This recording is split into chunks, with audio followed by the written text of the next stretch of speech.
네, 오늘의 에스겔서 첫 번째 시간입니다. 사명자로 부르시다, 사명자로 부르시다라는 제목으로 하나님 말씀 나누도록 하겠습니다. 오늘 본문은 에스겔의 소명장입니다.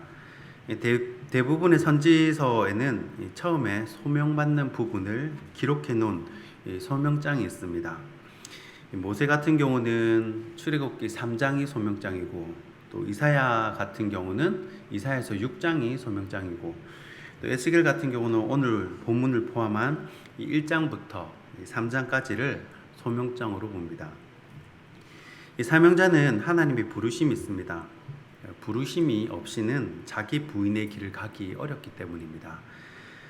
이 부르심의 공통점이라고 하면 어떤 큰 힘, 이 권세에 완전히 압도당하는 경험을 했다는 것입니다. 모세는 불붙는 떨기나무를 봅니다. 그 어떤 힘에 압도를 당해서 신을 벗고 두려움에 얼굴을 가렸다고 성경에 기록됩니다. 그리고 이사야는 주께서 높이 들린 보좌와 날개 6 달린 천사를 보게 됩니다. 그때 이사야는 직감적으로 내가 죄 많은 내가 하나님을 보았으니 이제 곧 죽겠구나, 그렇게 생각을 했습니다. 그때 천사들이 이 부집개로 숯을 집어서 이사야의 입을 지십니다.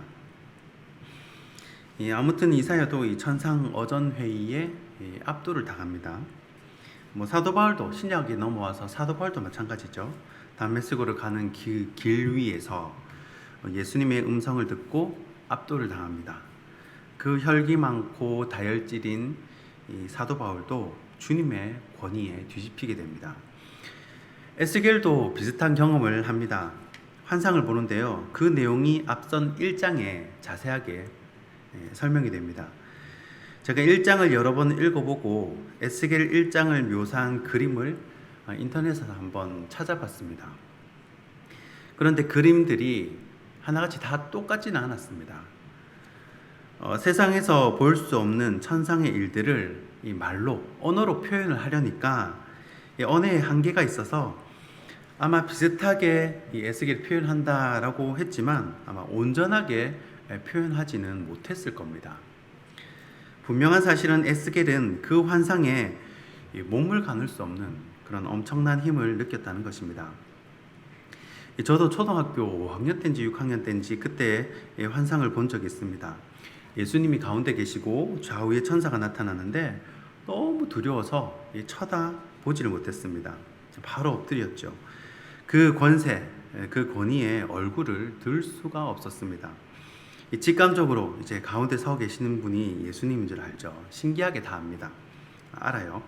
예수님이 그러시는 거죠. 나를 위해서 죽어줄 수 있겠니? 그렇게 물으시는 겁니다. 제가 그때 굉장히 신앙생활을 열심히 하던 때였거든요. 그래서 당당하게 예수님께 예 주님, 제가 주님을 위해 죽겠습니다. 평생 주님을 위해 살겠습니다. 이렇게 얘기를 하지 않았습니다.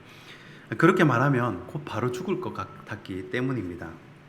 그래서 주님, 제가 믿음을 더 키우겠습니다 라고 말을 했습니다. 믿음이 덜 자란 것이죠. 그때 제가 왜 그렇게 말했을까? 대답이라도 주님을 위해 살겠습니다 그랬으면 주님이 얼마나 기뻐하셨을까 라고 생각할 수 있지만 사실 절대 그렇게 되지가 않습니다. 예수님 앞에 서면 그냥 내 마음은 투명하게 다 보이게 되더라는 겁니다. 생각 다르고 말 다르고 이게 되지 않습니다.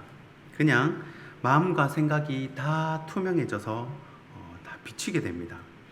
어떤 사람은 평생 사모하는 주님을 만나면 바로 달려가서 안기고 싶다 그러던데 글쎄요, 감히 안길 수 있을까 싶습니다.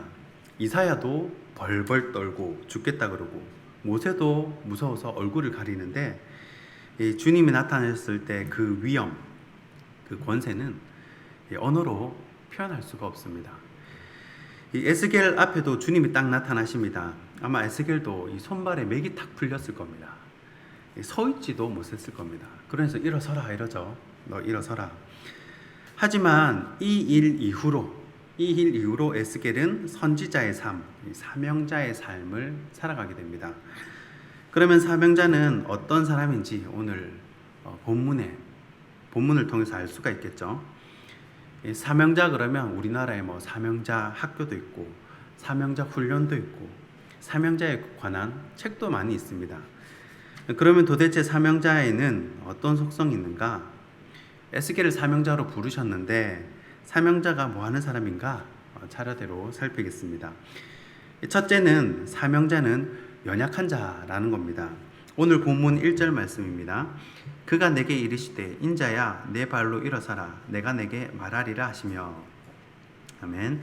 자, 1절 말씀에 하나님께서 에스겔에게 이름을 부르지 않으시고 인자야 라고 부르십니다. 이 에스겔서가 총 48장으로 되어 있는데 하나님은 결코 에스겔을 에스겔아라고 부르지 않으시고 인자라고 부르십니다. 그게 총 90번이 넘게 그렇게 부르시는데요. 이 성경에서 에스겔 말고 인자야라고 부르는 사람이 있는데 다니엘입니다. 성경에 딱 2명이에요. 인물 2명. 이 인자라는 말은 말 그대로 뭐 한자로 사람의 아들이죠. 창조주 하나님, 온 세계를 다스리시고 또 주관하시는 하나님과 대조적으로 이 피조물 인간, 이 아주 작은 자, 이 초라한 인간임을 묘사하는 말입니다. 사람이 대단한 것 같지만 아무것도 아니라는 겁니다. 이 껍데기를 벗으면 아무것도 아니라는 것이죠. 만약에 내가 가진 돈이 없다, 만약에 내가 가진 건강이 없다, 그러면 아무것도 아니라는 것입니다. 시편 8편 4절에 사람이 무엇이기에 주께서 그를 생각하시며 인자가 무엇이기에 주께서 그를 돌보시나이까 라고 기록합니다. 이 선지자도 사람입니다. 선지자도 사람이 가지고 있는 그런 욕구를 다 느끼는 거죠. 그래서 하나님이 뭐라고 하냐면 이 에스겔 보고 두려워하지 말라, 무서워하지 말라라고 하나님이 말해주시는 겁니다. 왜냐하면 똑같이 에스겔 선지자도 무서운 거예요. 두려운 겁니다. 그쪽으로 가기가. 환상을 아무리 보고 기적을 체험해도요, 그 이세벨의 말 한마디에 벌벌 떠는 게 인자입니다. 이 파라오 앞에서 말도 못해가지고 형을 데리고 가야 말을 할 수 있는 것이 바로 인자입니다. 그런데 어떻게 사명자로 설 수가 있냐는 겁니다. 그것은 바로 하나님께서 부르셨기 때문입니다. 저와 여러분도 하나님께서 부르셨기 때문에 이 자리에 있는 줄 믿으시기 바랍니다. 하나님이 부르시면요, 끝까지 책임져 주십니다. 하나님 부르시면 사명자가 될 수 있다라는 것입니다. 두 번째는 사명자는 말씀을 채우는 자라는 것입니다. 오늘 본문 8절 말씀입니다. 너 인자야 내가 내게 이르는 말을 듣고 그 패역한 족속같이 패역하지 말고 내 입을 벌리고 내가 내게 주는 것을 먹으라 하시기로. 아멘. 자, 8절 말씀을 보니까 사명자의 성격을 특징 짓는 중요한 동사가 몇 가지 나옵니다. 보시면 말을 듣고, 그쵸? 그 다음에 입을 벌리고, 그 다음에 주는 것을 먹으라 나오죠. 이 사명자는 일단 하나님의 말씀을 들어야 합니다. 그래서 그것을 입을 크게 벌려서 넣고 주시는 것을 다 먹어야 됩니다. 내 안에 목구멍까지 말씀으로 채울 때 그 말씀이 이제 술술술 나오는 것입니다. 말씀이 가득 차 있으니까 나오는 것이 말씀밖에 없는 것입니다. 이 말씀도 내 안에 든 것이 있어야 나오는 것이거든요. 내 안에 아무것도 없으면 말씀이 나오지 않습니다. 그래서 사명자는 먼저 채우는 일을 해야 합니다. 내 안에 채우는 일을 해야 돼요. 다른 일은 다 뒤로 하고 우선순위를 정하고 다 가지치기를 하고 일단 광야로 가서 말씀으로 채우는 일을 먼저 해야 합니다. 그런데 반대로 광야가 아니라 왕국으로 이 궁궐로 가는 선지자도 있습니다. 그 예레미야 시대에 하나냐라는 선지자는 왕국에서 사역하는 선지자였습니다. 그래서 굉장히 혈색도 좋고 옷도 깔끔하고 또 대화하는 사람도 서민들 일이 아닙니다. 다 귀족, 왕가, 왕 이런 사람만 신방하고 상대를 합니다. 그러니 얼마나 좋습니까? 에스겔은 바벨론에서 만나는 사람들이 다 노예잖아요. 같이 노역을 하는 이 노가다 하는 노예들이잖아요. 그런데 하나냐 같은 선지자는 왕국에서 사역하니까 너무 좋은 겁니다. 하지만 왕궁은 말씀을 채울 수가 없습니다. 왜냐하면 왕궁에는 행사가 너무 많아요. 챙길 게 많습니다.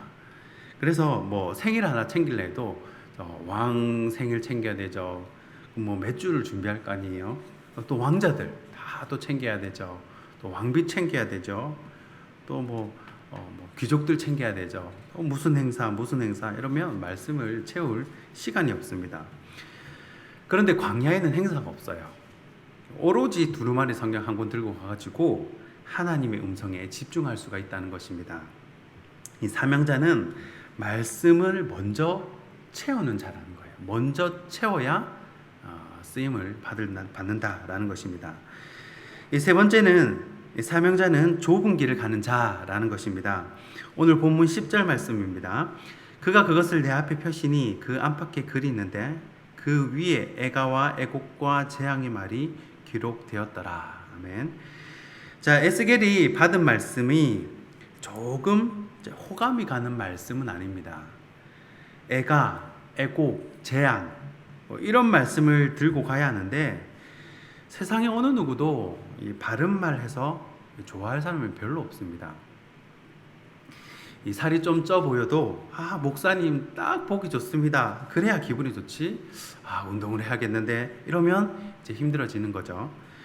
못생긴 사람한테 못생겼다고 바른 말을 하면 굉장히 싫어합니다. 그리고 바보한테요, 에이 바보야 이러면 굉장히 화를 내죠. 싫어하죠. 이 바른 말을 하면 좋아할 사람이 없다라는 것입니다. 그런데 에스겔이 전해야 하는 말이 바로 이런 바른 말이에요. 애가, 애곡, 재앙, 곧 망할 거야, 곧 죽을 거야, 곧 포로가 될 거야, 이런 말입니다. 세상에 이런 말을 들어서 좋아할 사람이 누가 있겠습니까? 실제로 나중에 뒷장에 가면요, 에스겔의 말을 듣지 않습니다. 예레미야의 말도 듣지 않았지만 에스겔의 말도 듣지 않아요. 그래서 어떻게 하냐? 뭐 판토마임 같이 이 무언극도 하고 막 그럽니다. 나중에 그런 장면이 나와요. 그런데 누군가는 그 사역을 해야 됩니다. 누군가는 그곳에 가야 하고요. 누군가는 그 사역을 감당을 해야 돼요. 누가 가도 가야 돼요. 그 낙도, 그 시골 지역, 그 어려운 곳에 누군가는 가야 합니다. 그래서 사명자는 이 좁은 길을 가는 자라는 것입니다. 말씀을 정리합니다. 사실 사명자 그러면 예레미야나 에스겔처럼 좀 고생스럽게 사역을 한다고 생각을 합니다. 그런데 성경을 보니까 다 그런 건 아니에요. 다니엘이나 요셉같이 정치 지도자로서 또 자기의 잡을 가지면서 예언도 하고 사역을 하는 경우도 있습니다. 하지만 분명한 사실은 사명자의 길은 좁은 길이요. 또 사명자도 사람이 있기 때문에 두려움이 있다는 겁니다. 그래서 더더욱 주님의 말씀을 채우는 것입니다.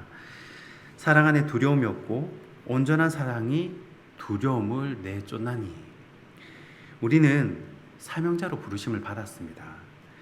인자의 연약한 모습일 수 있어도 주님께서 부르셨기 때문에 이 일을 감당할 힘도 주님이 주실 줄 믿습니다. 이 믿음으로 오늘도 사명자의 길을 걷는 저와 여러분이 되시길 주님의 이름으로 축원합니다.